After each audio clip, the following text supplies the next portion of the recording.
Allahu Allahu Allahu Allahu Allah. Assalamualaikum warahmatullahi wabarakatuh. Alhamdulillahirabbil alamin. Wassalatu wassalamu ala sayyidil mursalin wa ala alihi wa sahbihi ajma'in. Asyhadu an la ilaha illallah wahdahu la syarika lah wa asyhadu anna sayyidana Muhammadan abduhu wa rasuluhu la nabiyya ba'da amma ba'd. Untuk sekalian, Bapak Ibu sidang jamaah yang dimuliakan Allah Subhanahu wa taala, guru-guru kami, orang tua kami yang kami hormati, marilah sama-sama kita mengawali kajian pada malam yang berbahagia ini. Sama-sama kita menyampaikan segala puji serta syukur kepada Allah Subhanahu wa taala atas segala rahmat dan nikmat-Nya kepada kita sekalian. Selawat dan salam kita sanjung sajikan kepada junjungan besar Nabi Muhammad sallallahu alaihi wasallam, kepada keluarga dan sahabat beliau sekalian. Allahumma shalli wa sallim ala sayyidina Muhammad wa ala alihi wa sahbihi wa sahbihi ila yaumil qiyamah.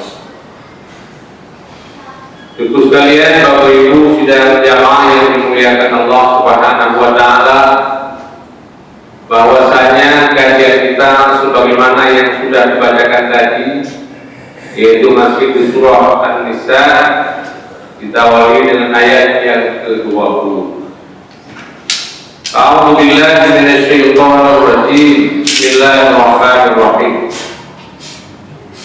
Wa in aradtum istibdala zawji makana zawji wa ataytum ihdahunna qintar fala ta'khudhu minhu syai'an ata'khudhunahu buhtanan wa isman mubina.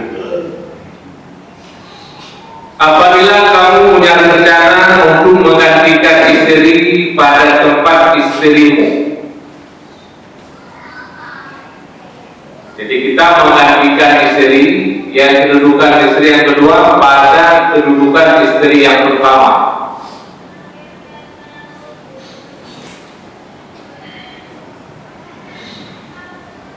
Biar talak tumuha, dengan bahwa kamu menceraikan anak istri yang pertama. Wa ataitum ihdahunna qintar, dan sungguh telah kamu berikan kepada salah satu istrimu itu akan harta yang banyak, malan kasiro, harta yang banyak, sedangkan yang itu merupakan mahar ataupun mas kawin dirimu untuk istri. Fala ta'khudhu minhu syai'an, maka jangan kamu ambil daripadanya akan sesuatu. Jadi apa yang sudah kita berikan kepada istri kita, ketika kita menceraikan, kita mau kawin lain, kita tidak boleh mengambil sedikit pun apa yang sudah kita berikan kepada istri kita. Jadi ini ada kaitan dengan ayat sebelumnya apa? Pada malam kemarin. Malam kemarin orang-orang jahiliyah mewariskan istrinya kepada keluarga, sehingga ketika abangnya meninggal, adik langsung kawin dengan istri abang tanpa ada apa-apa. Sehingga turun ayat sebelumnya, yaitu jangan seperti itu, ya, jangan seperti itu, tidak boleh.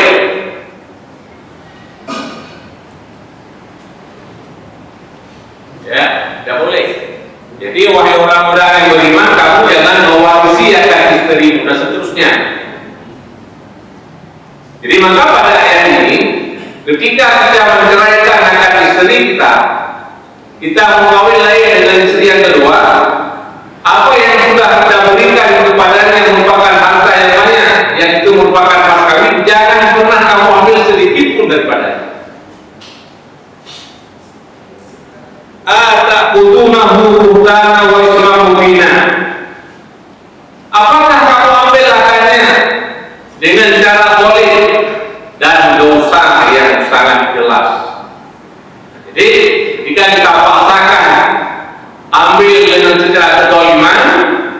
kita mendapat dosa yang sangat nyata. Artinya Bapak Ibu sekalian, apa yang sudah kita berikan kepada istri kita yang pertama ketika kita menceraikan dia, ini sudah menjadi miliknya. Kecuali kalau dia penyayang dengan kita, bisa diberikan.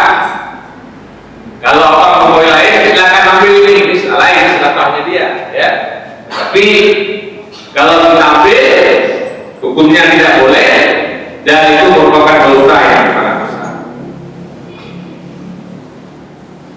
Kenapa tidak boleh kita ambil sedikit pun apa yang sudah kita berikan kepada istri pertama ketika kita menceraikan dia dengan pegawai lain? Ayat berikutnya 21. Wa kaifa ta'khuduna? Bagaimana kamu mengambil akan itu? Bi ayyi wajhin? Dengan salah satu cara pun. Wa qad afdha ba'duhum ila ba'din. Dan sungguh kamu sudah campur sebahagian kamu kepada sebahagian yang lain. Kita ketika kawin dengan istri yang pertama, kita campur dengan dia. Bil jimai, dengan jima, ya, dengan jima. Kita sudah jima dia, sudah menggauli dia, makanya apapun tidak boleh kita ambil lagi padanya. Karena mas kawin yang kita berikan kepadanya muqabalah jima, muqabalah jima, muqabalah Allah, muqabalah hubungan suami istri. Maka saya katakan sebelumnya, mas kawin itu tidak termasuk di dalam rukun nikah. Saya ulangi, rukun nikah yang pertama ada darah baru, yang kedua ada lintu baru, yang ketiga ada wali, yang keempat ada 2 orang saksi yang hadir, yang kelima ada syarat. Syarat boleh bahasa Arab, boleh bahasa Ajam, bahasa kita. Syarat adalah ijab daripada si wali dan qabul daripada si suami. Kalau itu sudah ada 5 rukun itu sudah sah nikah, kita sudah jadi suami istri. Sementara mahar dilarang tidak termasuk di dalam rukun nikah, tetapi mahar itu adalah merupakan kewajiban, wajib di atas suami dan berhak istri itu menerimanya. Ketika kita sudah nikah dengan 5 rukun tadi, malamnya suami pulang ke rumah, istri nggak buka pintu, dia tak berdosa. Ini suaminya pulang, saya mau masuk, tidak bisa. Kenapa? Karena belum bayar tiket, belum bayar mahar.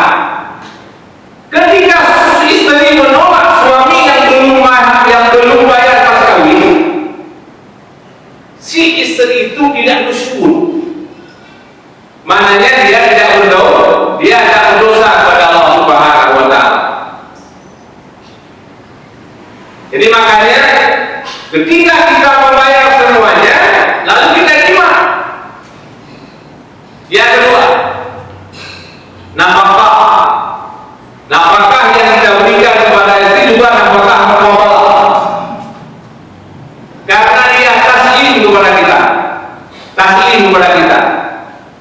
Kapan kita ajak dia, istri dia berhalangan, dia mau. Itu sama dengan dia taslim kepada kita. Sementara dia taslim kepada kita, kita wajib memberi nafkah kepadanya. Makanan, pakaian, perumahan, kesehatan dan sebagainya wajib. Itu namanya nafkah muqabalah.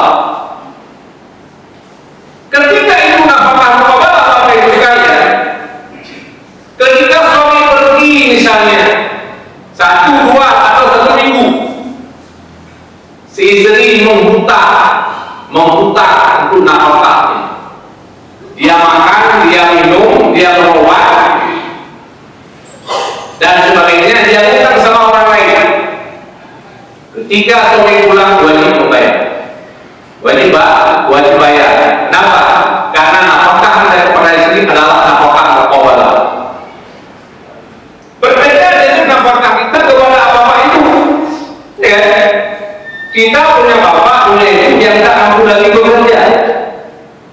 Sehingga nafkah wajib kepada anaknya. Nafkah kita kepada bapak dan ibu kita itu adalah nafkah pengabdian kita kepada bapak ibu, bukan nafkah muqabalah. Artinya ketika kita pergi di anggota, kita tidak wajib membayarnya. Walaupun kita boleh saja, tapi bukan satu kewajiban. Karena nafkah kita kepada orang tua adalah bukan nafkah muqabalah, bukan nafkah muqabalah.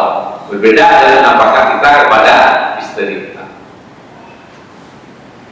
Jadi makanya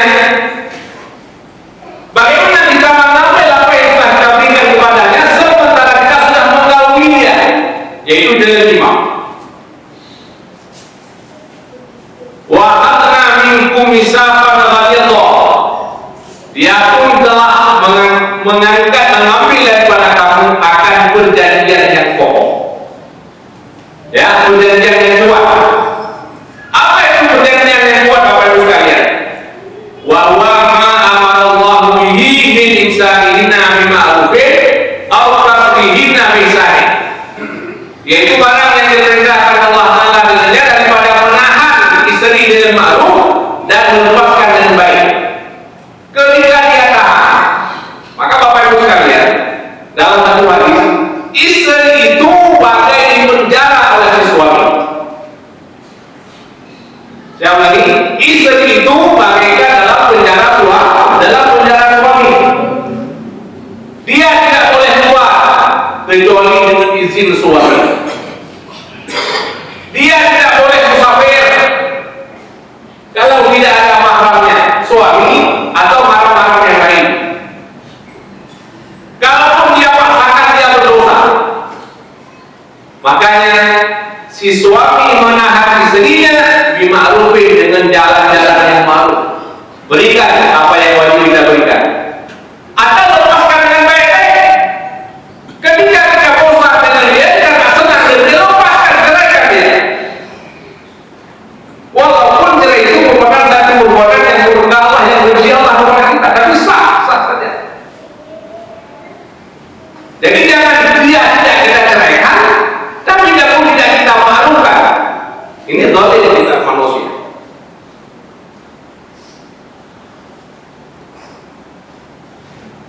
Bapak Ibu jamaah yang dimuliakan Allah Subhanahu wa Ta'ala, ini saya angkat satu kisah tentang perempuan tidak boleh keluar rumah. Sampai bagaimana? Sampai rumah orang tua pun tidak boleh keluar kalau tanpa izin suami. Satu ketika pada masa Rasulullah, itu di Mekah, di Arab, rumahnya adalah di atas bukit dan di bawah bukit. Di atas bukit rumah ayah, di bawah bukit rumah anak. Lalu ayahnya sakit, datang aja ke rumah kakaknya. Kak, bapak suruh pulang kakak sebentar. Kenapa nih? Bapak sakit. Oh, tidak boleh, suami saya sudah pergi ke medan perang, saya tidak mendapat izin daripada suami saya. Dan waktu itu tidak ada telepon, tidak ada apa-apa, jadi saya tidak berani pulang. 2 hari kemudian datang lagi. Kak, bapak suruh pulang, bapak sakit keras, tak bisa. Besoknya datang lagi, bapak meninggal. Saya juga tidak bisa pulang. Jadi sampai ayahnya meninggal dunia, rumahnya di bawah bukit, dia tidak berani pulang ke rumah. Kenapa? Karena tidak ada izin suaminya. Begitu selesai semuanya,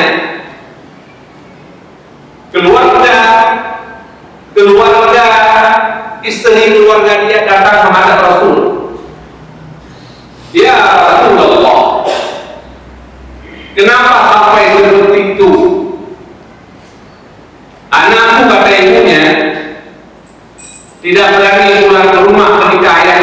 dan sakit keras bahkan meninggal dunia ketika dia tidak bisa mendapat izin daripada suaminya.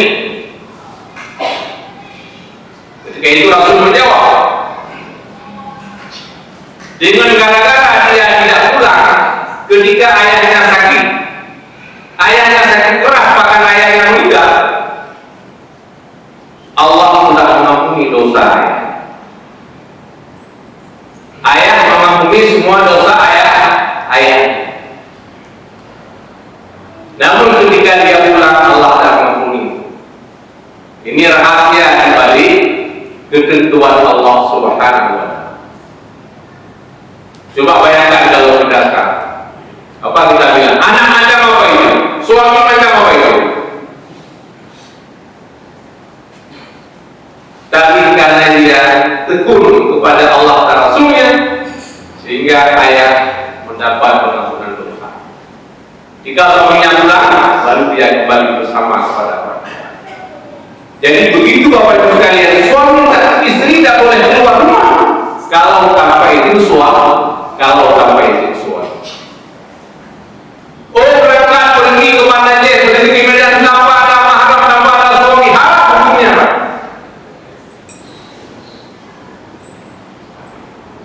Haram bagaimana konsekuensi yang pertama dosa besar. Kemudian yang kedua, ketika kita musafir, kita boleh jamak dan qasar sholat. Orang yang musafir tanpa mahram tidak boleh jamak. Kenapa? Karena begitu dia berangkat, dia tuh haram sampai dia pulang ke rumah. Ini walaupun izin suami, karena yang mengharamkan musafir tanpa mahram bukan suami. Suami itu dan tidak, dia mengharamkan agama Allah Subhanahu wa Ta'ala. Maka itu ketika pergi kepadanya, pergi gimana dalam dan sebagainya, harus ada mahram. Bisa suami, bisa apa? Pokoknya orang-orang yang haram nikah.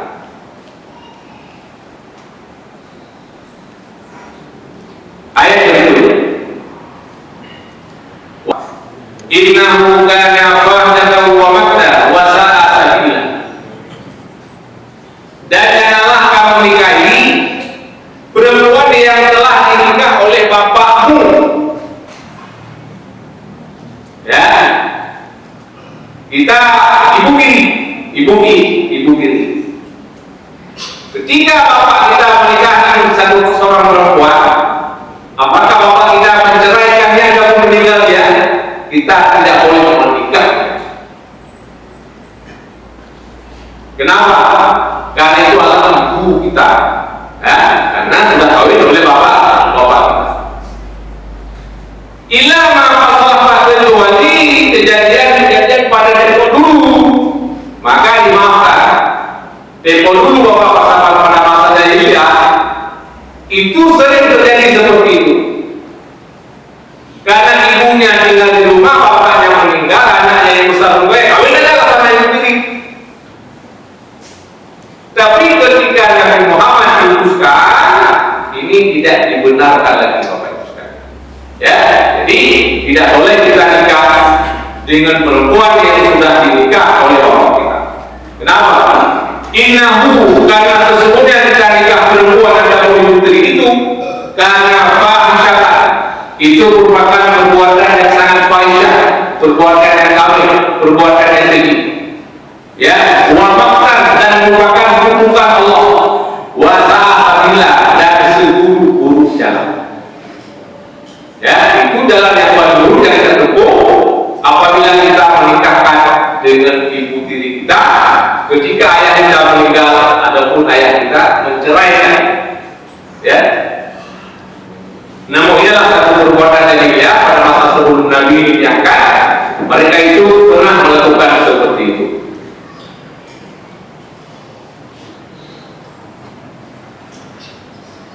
Hurrimat alaikum ummahatukum,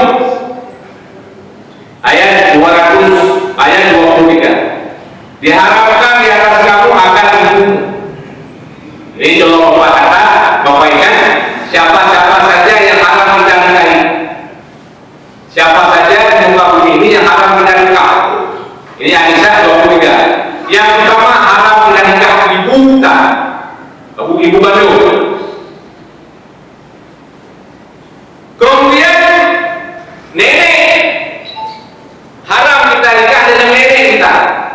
apakah nenek daripada pihak ibu atau nenek daripada pihak ayah, dan seterusnya sampai tamat.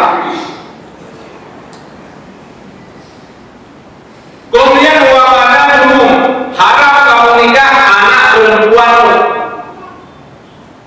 cucu daripada pihak anak perempuan atau cucu daripada anak laki-laki juga tidak boleh. Wah, ini samalah sekaligus ke bawahnya. Kemudian yang ketiga, hukum haram kamu nikah saudaramu.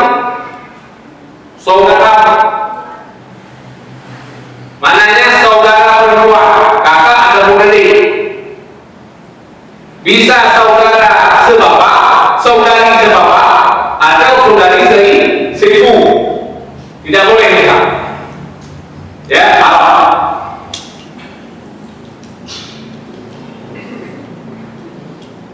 Satu, dua, tiga, keempat. Yang keempat, wa amadukum. Ya, wa amadukum. Siapa itu? Makcikmu. Makcikmu. Adik bapak yang perempuan. Ya, adik bapak yang perempuan. Wa khalatukum, dan adik ibu yang perempuan. Jadi haram kita kali makcik. Apakah makcik adik bapak atau makcik adik ibu, itu haram kita nikah.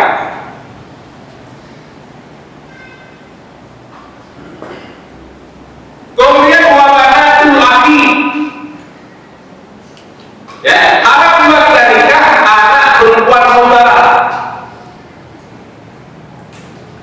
Wabanatul ukhti, dan anak perempuan saudari. Anak abah dan anak kakak. Kemudian anak abah sebapak atau anak abah seibu. Anak ibu sebapak atau anak ibu seibu. Apa dipahami ya? Ini haram kita nikah.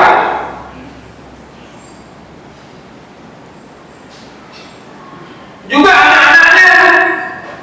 Jadi haram kita nikah anak apa? Bagaimana kalau anak dia? Haram juga. Bagaimana kalau cucu dia? Haram juga kita nikah.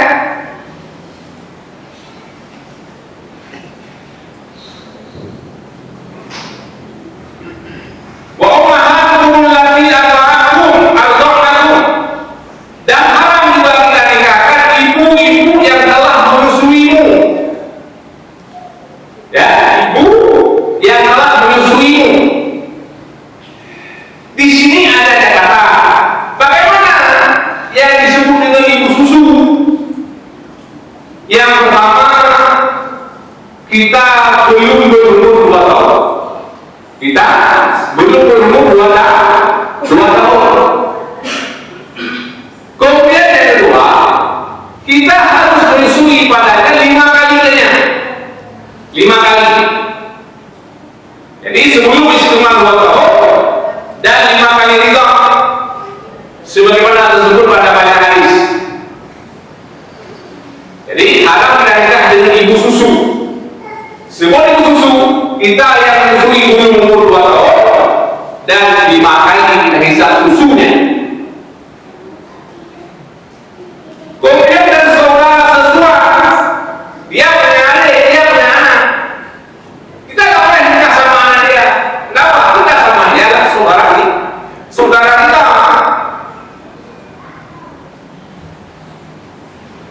Ya, dan lain-lainnya, makcik dia, apa dia juga nggak boleh. Makanya Nabi mengatakan dalam satu hadis, Bapak Ibu sekalian, yuhram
kawin dengan mertua. Karena Bapak Ibu tidak ada istilah mantan mertua. Kita jadi mertua, jadi mahram sampai kapanpun. Walaupun anaknya meninggal atau anaknya terceraikan. Artinya Bapak Ibu sekalian, ketika kita nyentuh dengan mertua, kita tidak pernah untuk sampai kapanpun. Maka tidak boleh kita menikahi mertua.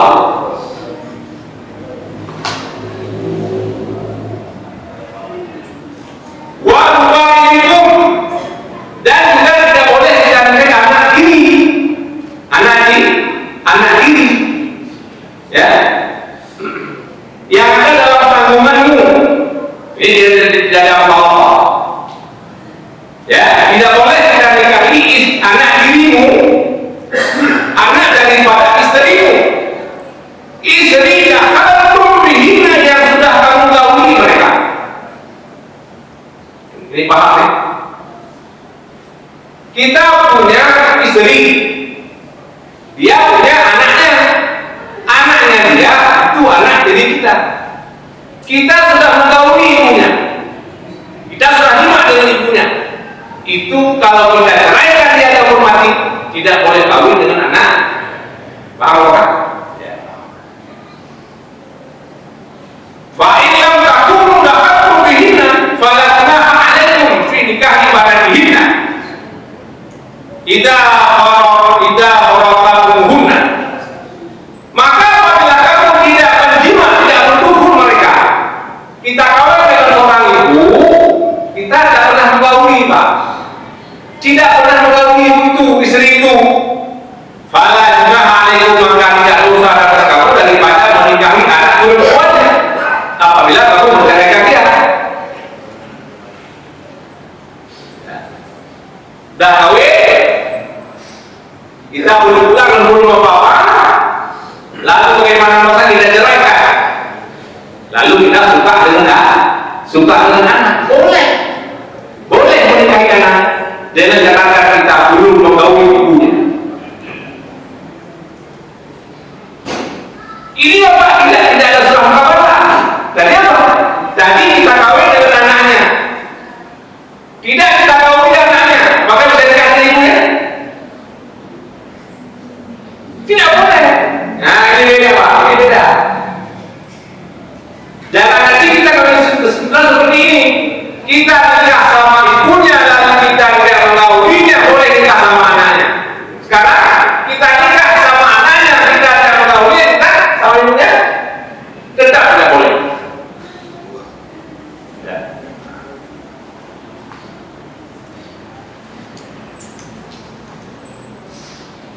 Jadi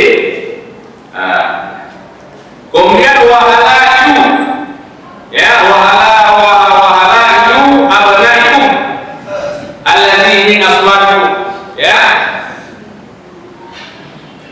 Juga haram kita nikah menantu, Pak. Menantu, siapa menantu? Istri anak laki-laki kita. Menantu kita, Pak. Haram kita nikah menantu kita, Pak. Alladzina min azwajikum, menantu daripada anak kandung. Ini berbeda dengan menantu anak angkat. Anak angkat. Kenapa demikian? Dulu, Pak, di Saudi, di Makkah Madinah itu berlaku anak angkat.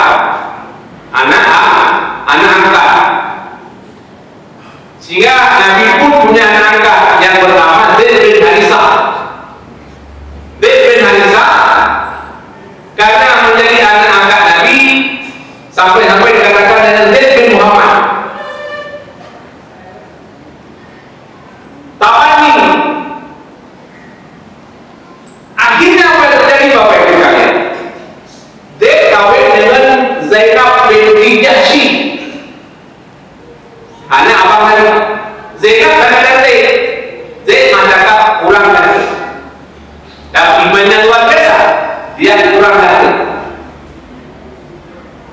Lama-lama Zainab itu kurang suka dengan Zaid. Apa terjadi? Nabi kawin dengan Zainab. Ketika Nabi kawin dengan Zainab,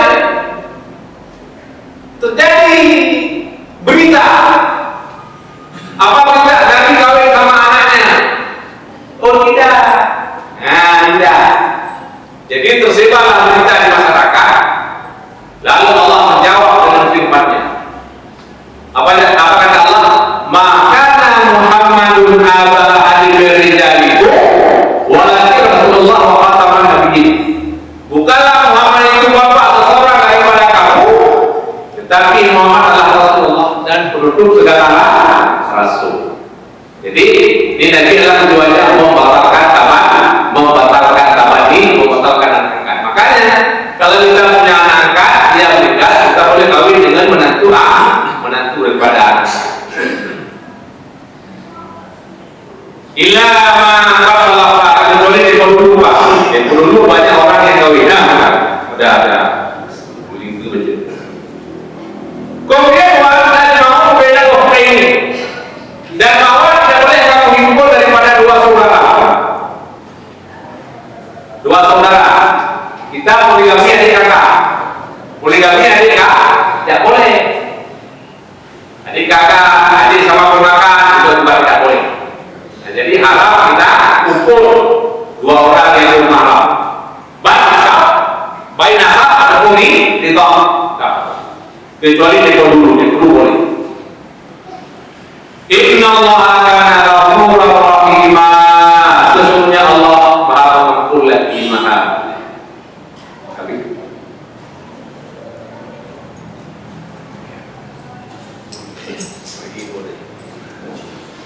Mungkin dua pertanyaan banyak. Jam 7.25.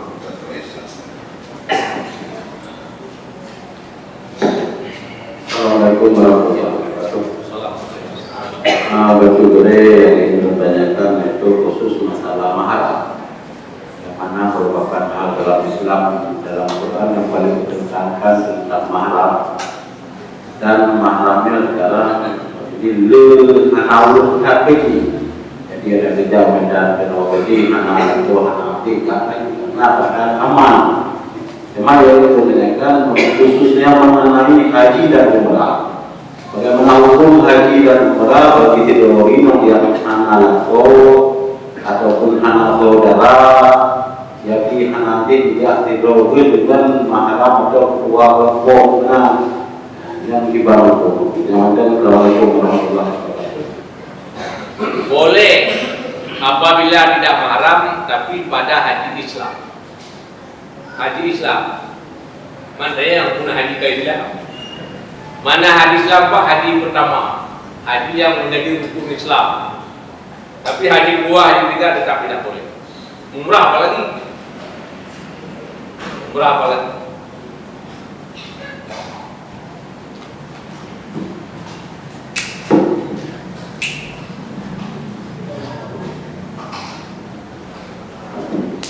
Assalamualaikum warahmatullahi wabarakatuh. Ada yang betul Urinam saya nyawa patentik nak cara apa? Oh ya. Jadi hantar ini dia anak dapil nama mahram. Ijaz dia. Ada ini masuk Urinam dia. Yang dibantu di. Assalamualaikum. Yang dua kok. Yang pertama haji musuh. Hanya wajib bina pakai loh kurungnya. Selama dalam taubat baru. Yang kedua disyarat Allah lah. Tidak anak marah. Jamaah sembahyang berpuanjut. Sembahyang bebeta. Bebeta mana don? Oh, kudu mah sembahyang bebeta mana? Hanya kubra yang kubra syarnya. Kubra syar. Ada iya. Ada tabi nanti. Beli ada bipa tabi nanti. Mana tabi? Iki desa dengan desa. Ya. Anda pilih saya sudah, yang tengah. Siti dalam ikatan dinas kan? Dalam ikatan dinas. Bila kotor, bejang lakogo kan? Ini kan bejang lakogo, memang komit.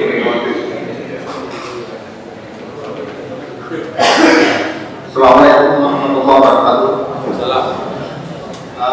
Minona, kadang-kadang pengumuman harus saling jadi nasi kelompok nasi kudo itu jatuh jadi pakai pemerintah tapi sedikit suami yang bagaimana anak harus yang kedua masalah mahar jadi pak hukum nikah mahar itu mana wajib tapi kenapa dalam 3 tahun disebut maharnya malah menghalalu ke gula penjelasan dari khusus cuma. Yang kedua ini, jadi rukun nikah, nama dia adalah rukun nikah hanalu mahar. Ya, bahasa rukun nikah hanalu mahar. Tapi maharnya wajib atau suami kepada istri. Kemudian sebut mahar di dalam akad nikah sunnah. Ada yang sebut sah nikah. Yang kecil tiga orang yang disebutnya berarti ulang menggelar lain. Dem juga ada ruri. Banyak kabel yang menolak. Nah, ada yang disebut kan. Yang kedua, yang pertama menyunah urinang yang siqah. Urinang siqah. Manasikah dapat dipercaya oleh yang kepada sikah undangnya. Di samping dapat dipercaya, urinangnya cara urinangnya juga jadi urinang sikah. Paman tidak masalah yang hadapi urinangnya. Nah uragam dengan jahil sih hadapi. Ada yang kepar ya tu. Hai, lu mandai bermodal lain nanti. Jadi media mandai mungkin. Ya. Jadi nawi yang suka, yang berani, yang bisa mengawal rombongan itu boleh.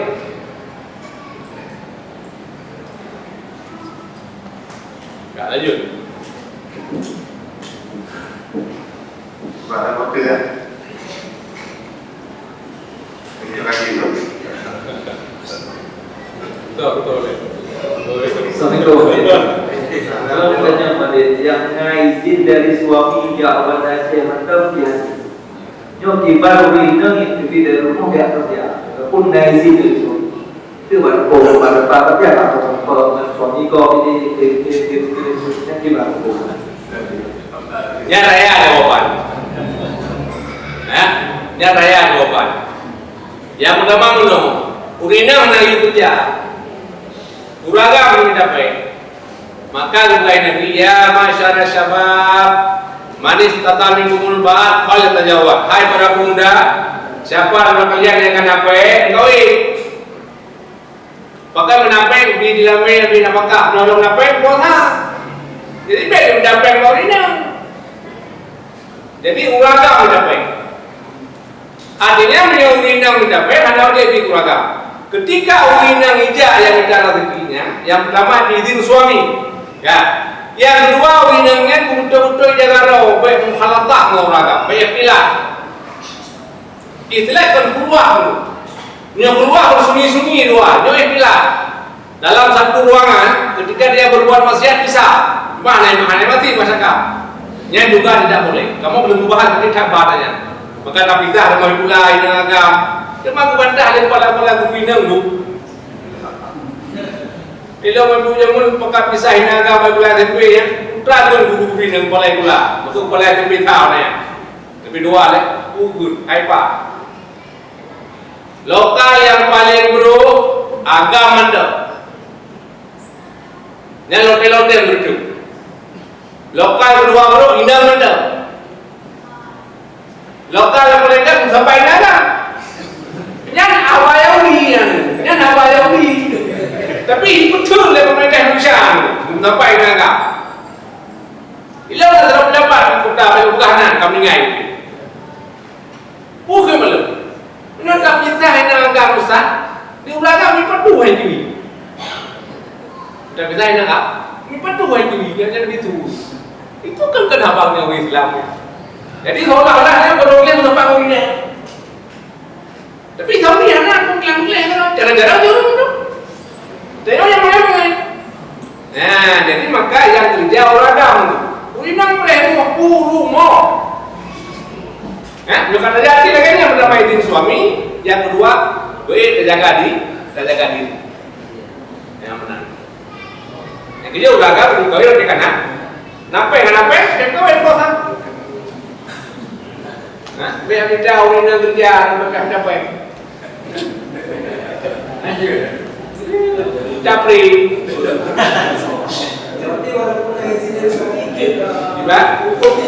Yang pertama izin suami izin jah aja. Dan jangan ke jauh kan kerja. Yang kedua, dalam tempat bekerjanya dia bina iklan, bina tua.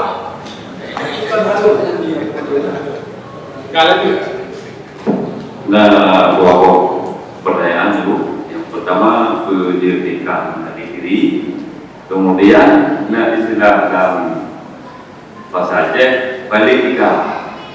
Ulu ini apa mengenai baliknya, wujudnya. terima kasih, dia menarik lagi dua udah. Dia menikah dengan diri dia. Ya, sama-sama jo. Ayah jo mana tu anu? Ayah dia kau ngaji, dia kau ini. Dia. Nampak? Melihat dia nikah, ulang balik, boleh. Kamu ingat ya jo, kau ingat kah? Dan cerita, kau ingat jo boleh. Yang tidak boleh campur. Tak boleh gami adik kak. Nampak?